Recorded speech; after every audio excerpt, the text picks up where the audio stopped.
Si vous avez pris la décision de fermer votre spa cette année, on arrive bientôt à la période où il va falloir commencer à penser à faire nos procédures. Donc, une chose qui est super importante, c'est qu'on veut s'assurer de fermer le spa avant que la température tombe sous le point de congélation. Donc, idéalement, l'automne, c'est la meilleure période. Quelques points importants à se souvenir, c'est qu'on va devoir laisser le spa en fonction jusqu'à la toute fin. Donc, on laisse rouler température minimum 85 jusqu'à la fin et surtout de le garder propre et bien balancé. On va regarder ensemble toutes les procédures pour faire la fermeture, mais si la tâche vous semble trop grosse, vous pouvez aller sur notre site web pour remplir une demande en ligne directement pour le faire fermer par des techniciens certifiés Trévi.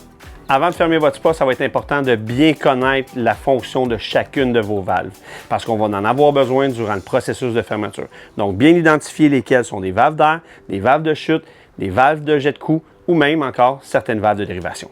Avant toute chose, on va commencer par dresser la liste complète de ce que vous allez avoir besoin pour éviter que lorsqu'on a commencé les procédures, on soit obligé d'arrêter pour aller chercher quelque chose qui nous manquerait. Donc, on va faire une liste complète avec vous pour vous faciliter la vie. On va commencer par ce que ça va nous prendre pour vider. Donc, une pompe submersible, un boyau d'arrosage pour la plupart des pompes submersibles, sinon le boyau pour évacuer. Ensuite de ça, les produits nettoyants, on va avoir besoin du Whirl, du nettoyant acrylique, nettoyant couvert, nettoyant cartouche. On va avoir besoin aussi d'antigel, d'un entonnoir, d'un lubrifiant, d'un chiffon pour pouvoir nettoyer. On va ensuite avoir besoin d'un styromousse, d'une scie, d'un ruban mesuré. On va prendre une toile pour mettre par-dessus notre spa, de la corde ou du tape et pour finir, un aspirateur de type Shop-Vac et un grand sac à poubelle. 24 heures avant le début des procédures de fermeture, ça va être important de lever le couvert du spa et on ne le rebaissera pas avant la fin de la procédure. Donc, on veut qu'il puisse s'égoutter et bien s'assécher. Par la suite, on va utiliser un dégraissant de type Whirl qu'on va venir mettre dans le spa pour laisser fonctionner, pour bien dégraisser notre spa. Pendant la procédure, suivez adéquatement les instructions et on va devoir retirer les coussins et les cartouches. Les coussins, on va aller avec nos doigts à l'endroit où sont les ancrages afin de ne pas briser les ancrages. Et on va prendre le soin de bien les nettoyer, de les mettre sur le côté car on va les remettre en place. 24 heures sont passées, le Whirl, notre dégraissant, a fait son œuvre. Donc, il est possible qu'il vous ait fait de la mousse, c'est tout à fait normal. Il a travaillé. Donc, on est maintenant rendu à l'étape de vidanger notre spa. Et pour commencer, on va devoir aller fermer notre disjoncteur. Pour vidanger le spa, il existe plusieurs façons. La façon de base, ce qui vient avec le spa, donc on a un boyau avec un drain. On va venir retirer le bouchon. On va visser notre rose à jardin. Et on va ouvrir la valve en tirant pour que le spa puisse se vider. Ce n'est pas la méthode la plus rapide, par contre, ça peut faire l'ouvrage.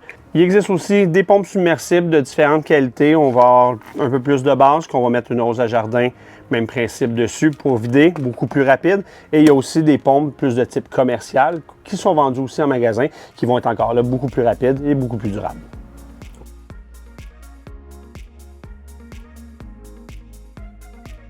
Notre spa est maintenant vide, il va nous rester à assécher le plus gros, mais tout d'abord, on va venir réinstaller nos cartouches. Donc, on retire les couverts.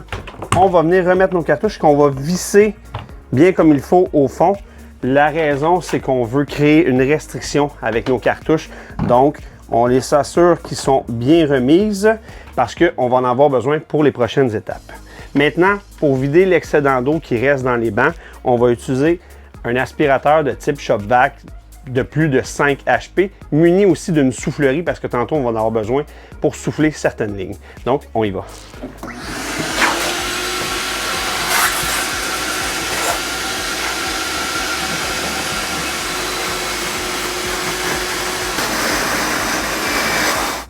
On a maintenant aspiré le plus d'eau qu'il y avait à l'intérieur de notre spa. On va maintenant être rendu aux étapes pour purger les lignes. Pour purger les lignes, on va devoir inverser notre aspirateur de type Shop-Vac. On va prendre la ligne d'aspiration qu'on va venir transformer en ligne de soufflerie pour pouvoir purger nos lignes adéquatement.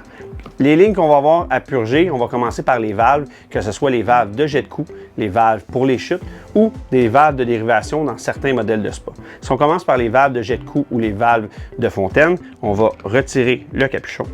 On va venir dévisser le couvert de la valve. On va retirer l'O-ring. On va en profiter pour bien les lubrifier à l'aide d'un lubrifiant à base d'eau. On le met de côté pour ne pas le perdre. Et on va venir déposer notre tuyau de soufflerie dessus pour bien drainer la tuyauterie. Si jamais vous avez des valves de dérivation, il y a plusieurs manipulations à faire au niveau des valves de dérivation. On va encore là retirer le capuchon. On enlève le couvercle. On va prendre l'intérieur de la valve qu'on va retirer. On va prendre notre tuyau de soufflerie qu'on va rentrer complètement dans le tuyau du centre. On veut y aller ligne par ligne. Donc, on va prendre notre boyau de shop-vac qu'on va insérer complètement jusqu'au fond afin de bien isoler seulement notre ligne du fond. Donc, on va procéder à la soufflerie. Une fois que la ligne est bien vide, on va retirer notre tuyau. On va prendre la partie centrale qu'on va inverser, donc afin de venir boucher le tuyau du fond.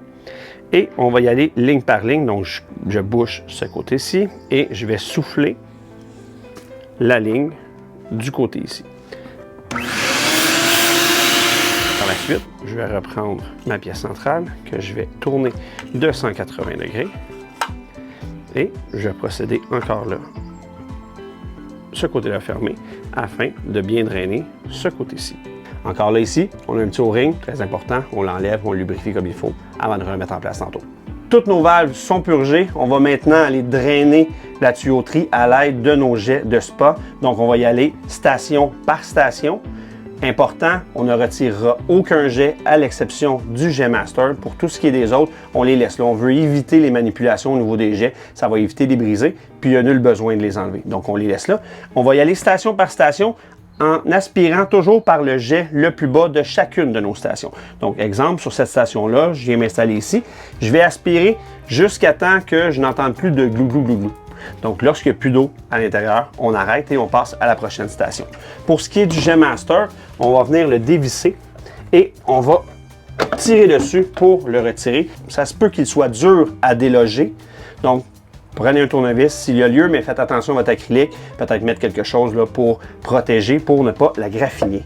Une fois qu'il est enlevé, on va venir insérer le tuyau à l'intérieur, aspirer encore là jusqu'à temps qu'on n'entende plus d'eau. Pour ce qui est des stations couchées, ça va être très important de le faire en deux sections. Donc, on va commencer par la section du dossier. On va prendre le jet le plus bas de la section du dos et on va l'aspirer. Même chose pour la section des jambes. Donc, on va venir utiliser l'un des jets les plus bas pour aspirer notre section des jambes.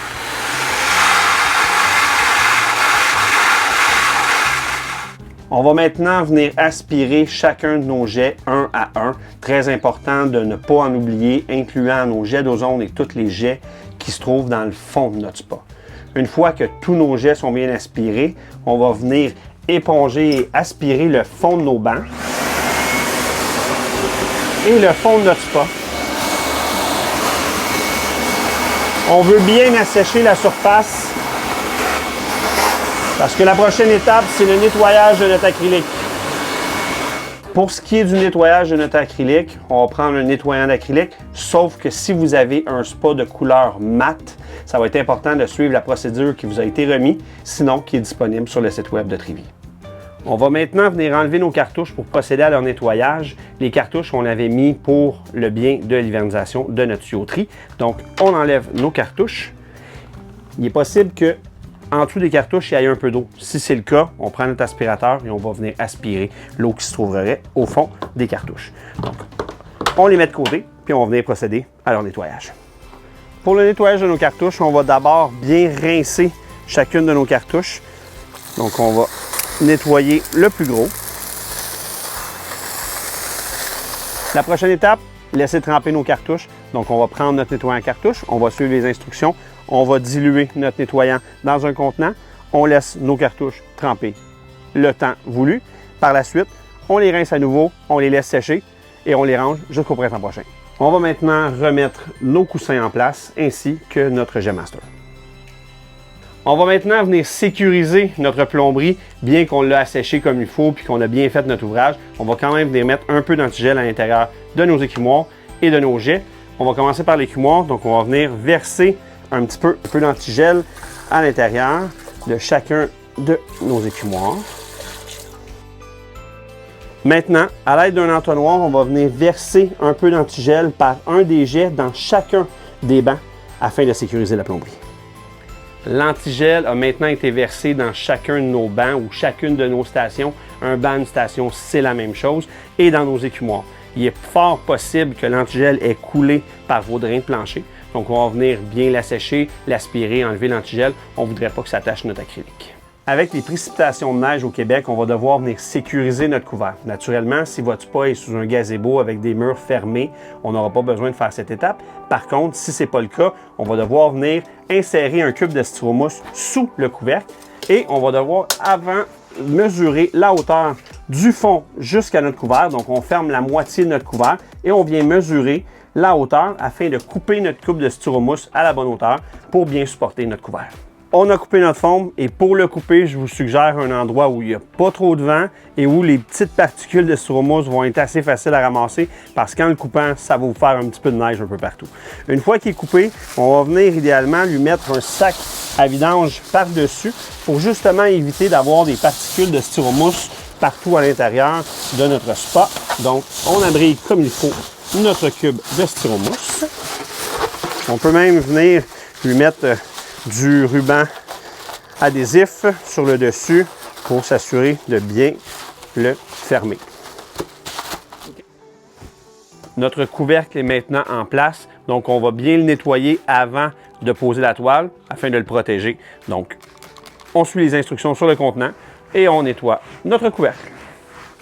On va maintenant procéder à l'installation de notre toile protectrice. Très important que la toile soit en bon état. On ne veut pas qu'elle soit percée, qu'elle soit déchirée, parce que le but de la toile, c'est d'éviter que l'eau se ramasse dans le spa. Donc, on va procéder à son installation. Il va exister différents types de toiles. On va avoir besoin d'un ami pour le faire. Et il existe des toiles qui vont être pleine longueur, donc qui vont aller jusqu'en bas. Et il y a aussi des toiles qui vont couvrir seulement que le premier pied en haut de la toile. Donc, il y en a qui vont couvrir seulement que le premier pied, certains qui vont aller jusqu'en bas. Les deux sont bons. On veut juste s'assurer qu'ils sont vraiment hydrofuges et on va venir les sécuriser avec de la corde ou du ruban adhésif. On va y aller avec de la corde. On a maintenant terminé avec nos étapes de fermeture. Votre spa est sécurisé. Par contre, avec les hivers du Québec, on sait qu'on risque d'avoir de bonnes bordées. Ça va être très important de venir déneiger notre couvercle lorsque ça va arriver pour être sûr de bien le sécuriser et de ne pas avoir une pénétration de la neige ou briser notre couvert. Et sur ce, on se voit au printemps prochain.